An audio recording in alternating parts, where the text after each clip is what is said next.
the stupid financial decision in my mind is I could buy a catamaran that's about 20% of my total net worth. But, people do dumber stuff like that all the time. Like the last guy bought a lawnmower that's worth more than his house or something. I wasn't fully paying attention, but it wasn't that bad. I just feel like But I wouldn't make your life decisions based on what's less dumb than what other people would do. I feels like right now you haven't been making super intentional decisions. It's just sort of been like, that sounds fun. I'll try that. So what are you really after? Like 5 years from now, where does Jeff want to be? George Kamel takes a caller, and the money problem gets serious fast. One questionable decision explodes another. The financial logic starts collapsing, and George Kamel refuses to let any excuse slide, as well as ask brutal financial questions. Breaking it down on Debt Disaster Daily. Subscribe for more financial chaos. Most of the viewers who are watching this channel are not subscribed, so consider subscribing. You can always change your mind later. Without further ado, let's jump in. I'm 38. I work full-time remotely, and I sold my house in March. It was kind of a nightmare. And so I basically have like $900,000 in savings. I don't have any debt. I make like $220,000 last year, and I've been living in my car ever since then, which I know is not really the normal situation. And my plan is to buy and move into a sailboat in November. But I don't know if this is like a stupid financial mistake and whether or not I should sort of spend more money on my life. I'm not really doing anything with my savings, and I don't have any children or a wife or anything. Tell me about this kind of nightmare. What was so nightmarish about being a homeowner? Okay, so first time I ever bought a house, I bought it well within my means. It wasn't a huge amount. It ended up being $350 total. I think I ended up owing $200 when I sold it, and I lost about $85,000. So the reason it was a nightmare was there was a negligent survey during the closing process that led to an absolute legal nightmare between me and the neighbors. And during that process, I was hit by a hurricane, and that denial of my insurance claim led to basically a lawsuit against the largest title insurance company in the country. And it basically took up all of my free time, and it was just like destroying my life. So I just figure, you only get one life, and I'm going to lose $85,000. That was not fun, but you have 900 in savings now. How'd you get $900,000 in cash? Well, so 800 of that is in the stock market. I guess I'm using the wrong terminology.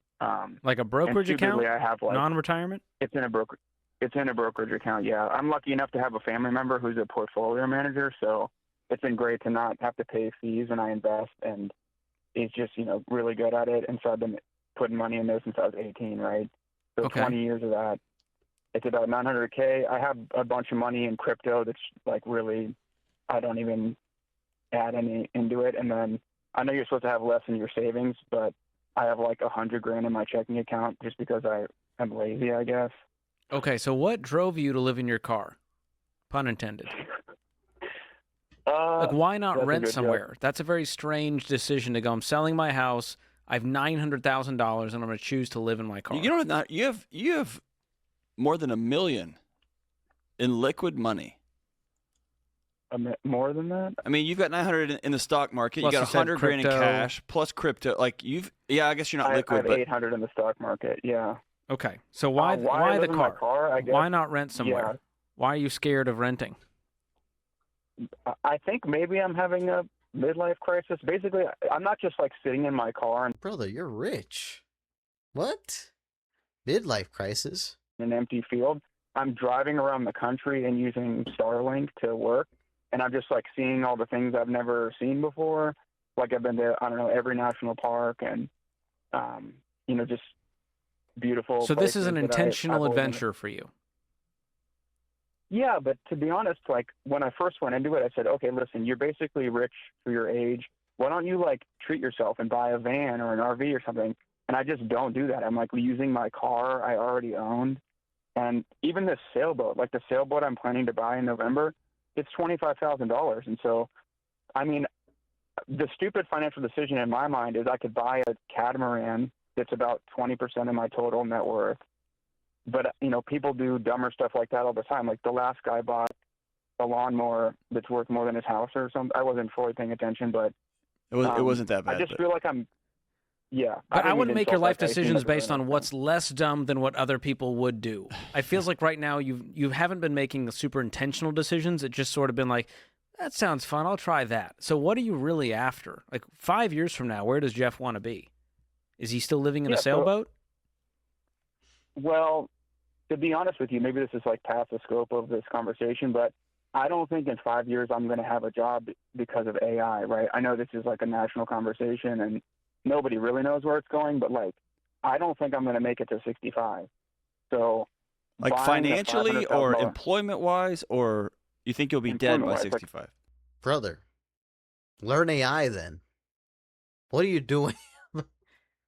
If you work for a tech company that potentially could be using AI in the future, why don't you just learn how to use AI for yourself and make even more? No, I'm in good health. I think that my profession, right?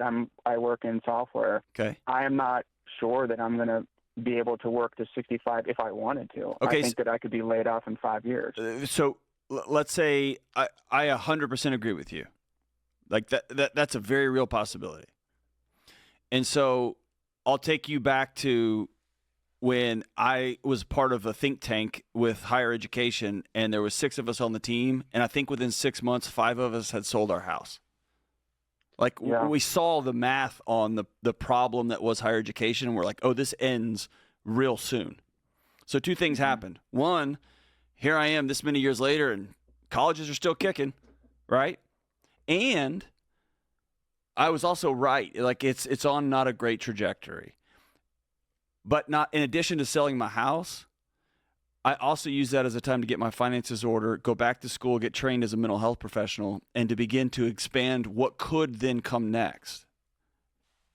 And so if you want to get on a sailboat and just ride the seas and just say it's the end is coming for me and I'm not going to do anything else about it, you can do that. Or this could be an amazing it could be an amazing runway for you to do your software job and go get retooled in a totally different profession. Like AI, like learn how to use AI. And into a totally different skill set for somebody else you can help for the next 20 or 30 or 40 years of your life. One of those feels like it's cashing out, and one of those just feels like I'm looking at a potential reality in front of me. And so I'm going to, while I'm writing this thing as long as I can, because it sounds like you got a great deal ahead of you, what could be true in an alternative world, right? I see. And I know a lot of people ask you calling about how to get out of a money pit, but like there's this saying that people say you can't take it with you, right? And like, am I just going to die with $900,000 in the bank and have like, why did I work? I think about this all the time. My guy. Okay. All right, bro. Come on, man. Yes, you work your ass off. You don't take anything that belongs to this world when you leave. Okay, but then ask yourself this. Are you going to sit in your deathbed wishing that you could have lived a better life? Are you going to ask yourself in your deathbed, man, I worked my ass off and I still got rich. Why did I get rich? Like, no, I don't think anyone's going to ask that. They're probably going to be thankful that they did what they did on this earth. Get as much money as possible, be financially free, whether it's maybe for a year, 2 years, 5 years, 10 years, at least, knowing that their families are safe. Well, in this case, he's by himself. Knowing that he did something for himself. Is that not something you want to ask yourself instead of this other question? I think you need a deeper purpose than just my work and my next toy.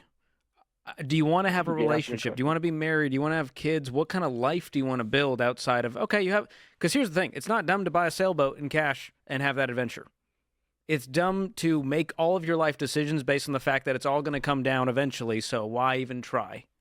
It's just a nihilistic thought. And by the way, like, I don't blame you. Like the between the media and this emergent new technology we have and the national debt, like, there are some real challenges. I just told my son recently, I think your generation, the hardest thing you're going to have to fight is rage. Not anger. Anger's right. But rage, this impulse to, you know what, what's the point? Nihilism. Let's just burn it all down. And so, yeah, like give yourself a picture in 5 years. So you're laid off. You had a 5-year runway and $1 million worth of salary over those 5 years to go retool and become this man that you want to become. What is that picture? Let's aim for that. And yeah, literally aim for something bigger, man. Moral story, I guess, is if you're stuck in this predicament, set your goals higher. Set a higher goal. Work your ass towards it. If you're financially free like this guy, that kudos to him. Kudos to this guy for having the will to even live in a freaking car and still make at least 900 grand. That's crazy. That's discipline. I mean, he has a discipline. I guess the media and the news is what's confusing him, I guess. Confusing his thoughts, his emotions. Don't let the media fool you. Don't let the media get the best of you. Just focus on what you're doing, because at the end of the day, what the media is trying to paint you that, oh my God, these things, the stock market, oh, this and that. It's like, it's all noise. You can't control it. What you can control is what you're doing right now with yourself, with your life. So I'm going to leave it at that. Thank y'all for watching. This is Debt Disaster Daily. Subscribe for more financial chaos and truths, and we're out of here.